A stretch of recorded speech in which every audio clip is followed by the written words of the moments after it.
की पाठशाला डीसी रामगढ़ में आपका पुनः स्वागत है। जैसा कि आपको याद होगा, पिछले वीडियो में हम लोग जब मिले थे तो चर्चा किए थे सत्ता की साझेदारी। तो इसी चर्चा को हम लोग आगे बढ़ाते हुए आज चर्चा करते हैं संवाद क्या है। तो बच्चों, आज हम लोग जिस विषय पर चर्चा करेंगे वो है संवाद क्या है। तो बच्चों, संवाद शासन का वह रूप है, सत्ता का वह रूप है जिसमें सत्ता का विभाजन दो या दो से अधिक स्तरों में की जाती है। संवाद ऐसी शासन व्यवस्था है जिसमें सत्ता का विभाजन कर शासन किया जाता है। मुख्य रूप से जो संवाद है उसमें दो स्तरों में सरकार बटी होती है। एक स्तर जिसे हम केंद्र या संघ सरकार के नाम से जानते हैं। केंद्र या संघ सरकार पूरे देश के लिए होती है, जो पूरे देश की शासन व्यवस्था को देखरेख करती है। दूसरे स्तर की जो सरकार होती है जिसे हम राज्य सरकार या प्रांतीय सरकार के नाम से जानते हैं। राज्य सरकार या प्रांतीय सरकार अपने क्षेत्र विशेष या एक निश्चित दायरे में बंधा हुआ क्षेत्र होता है जहां पर वो अपने नागरिकों को लेकर शासन कार्य करता है।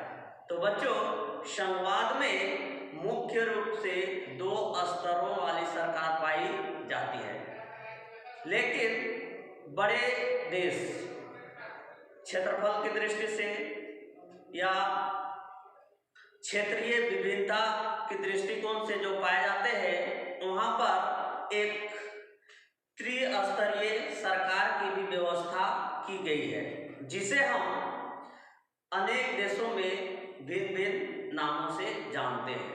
अगर हमारे देश को लेकर चलेंगे तो हमारे देश में इसे स्थानीय सरकार या पंचायती राज व्यवस्था के नाम से जानते हैं। यानी भारत में जो त्रिस्तरीय सरकार है उसे हम स्थानीय सरकार या पंचायती राज व्यवस्था के नाम से जानते हैं। अगर हम लोग बेल्जियम की बात लेंगे तो बेल्जियम में जो त्रिस्तरीय सरकार है, तीसरे स्तर की जो सरकार है उसे हम सामुदायिक सरकार के नाम से जानते हैं।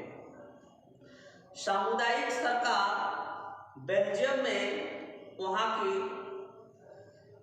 अपने भाषा में शिक्षा और संस्कृति के उत्थान के क्षेत्र में कार्य करती है। हमारे देश में जो त्रिस्तरीय सरकार की व्यवस्था की गई है, इसका मुख्य रूप से कार्य है ग्रामीण स्तर तक शासन व्यवस्था को ले जाना और कार्य करना। ग्रामीण व्यवस्था में ही, ग्रामीण स्तर पर ही समस्याओं को निपटाने का प्रयास करना।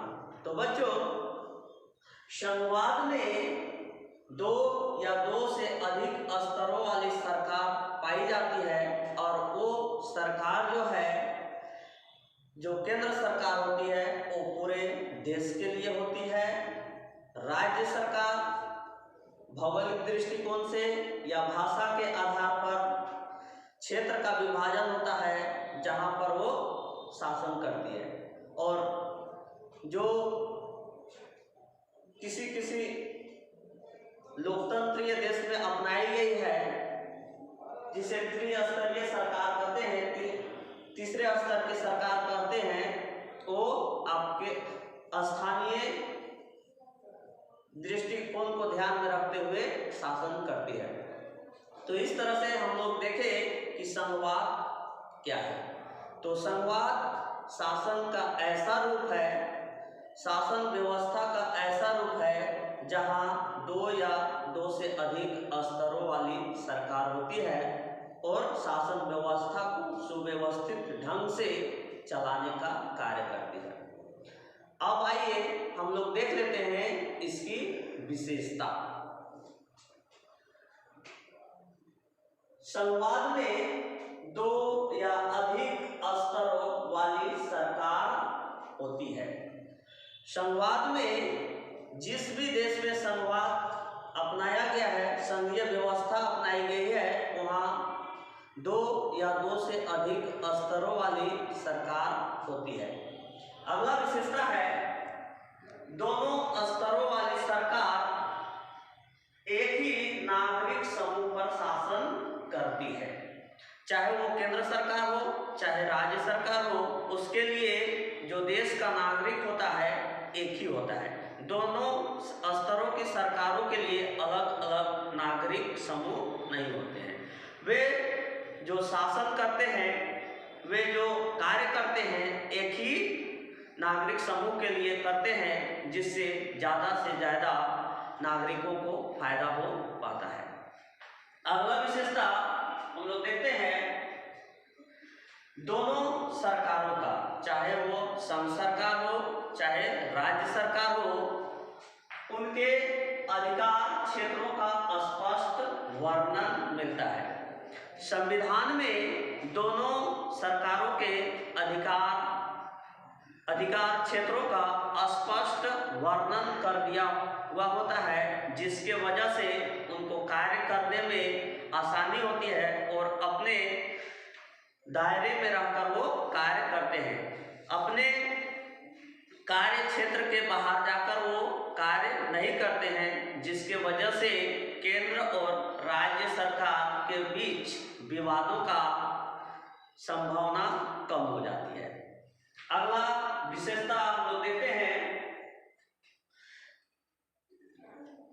संघवाद में मौलिक प्रावधानों में बदलाव दोनों सरकारों की सहमति पर ही होती है।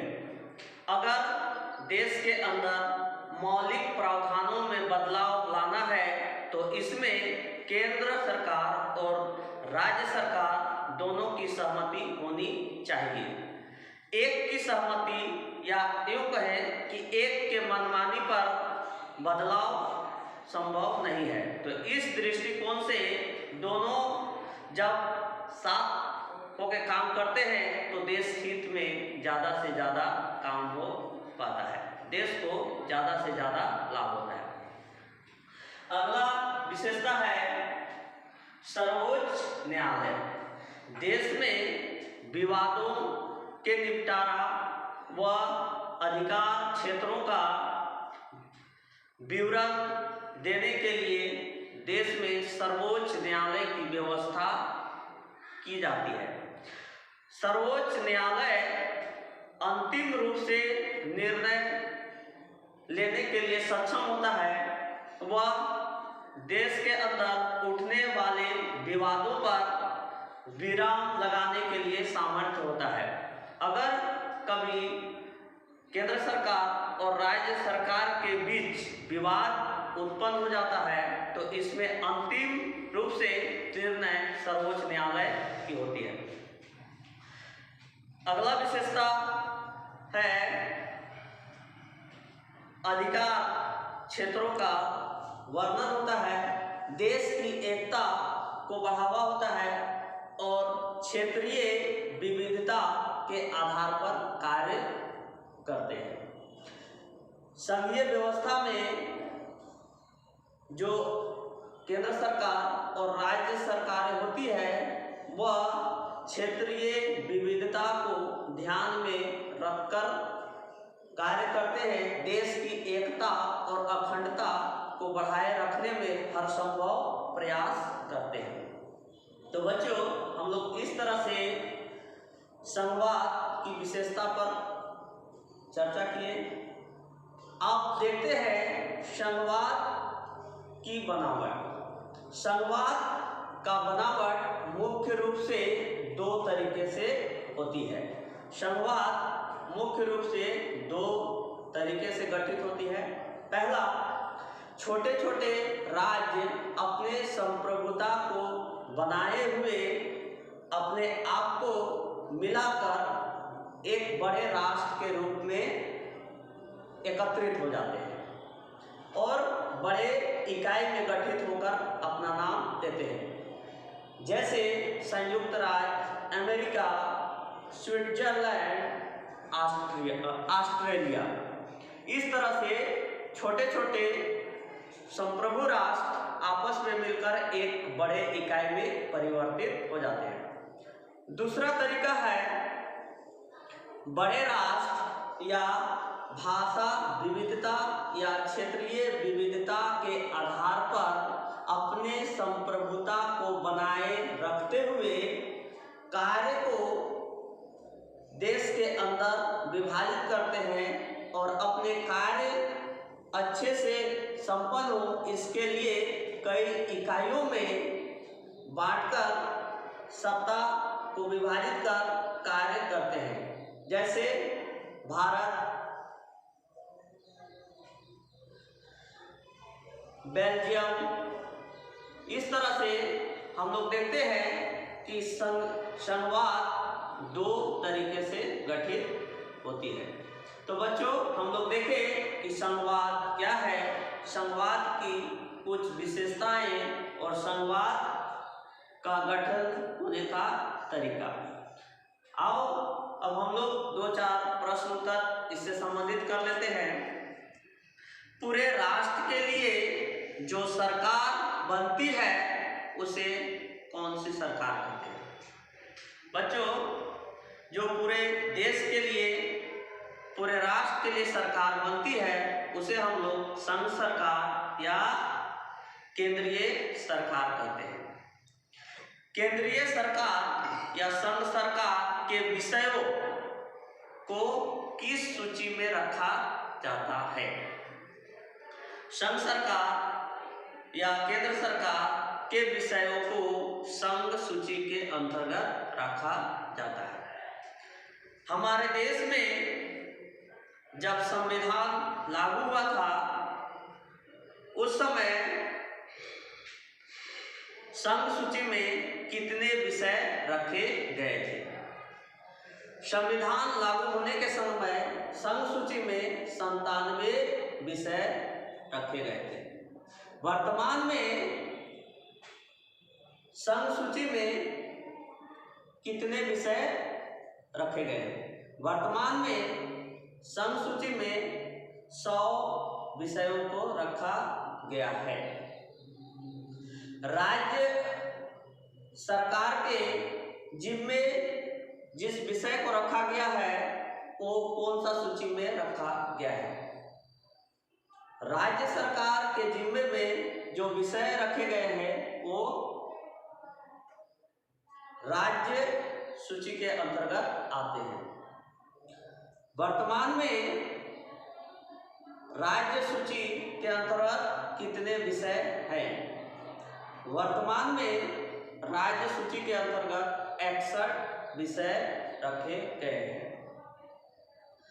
दोनों सरकारों के जिम्मे आने वाले कार्यों को कौन सा सूची के अंतर्गत रखा जाता है? तो बच्चों दोनों सरकारों के काम आने वाले विषयों को समवर्ती सूची के अंतर्गत रखा जाता है। वर्तमान में समवर्ती सूची में कितने विषय रखे गए हैं? बच्चों वर्तमान में समवर्ती सूची में 52 विषयों को रखा गया है। तो बच्चों इस तरह से आज हम लोग संघवाद क्या है पर चर्चा किए। बस आज के लिए इतना ही। धन्यवाद।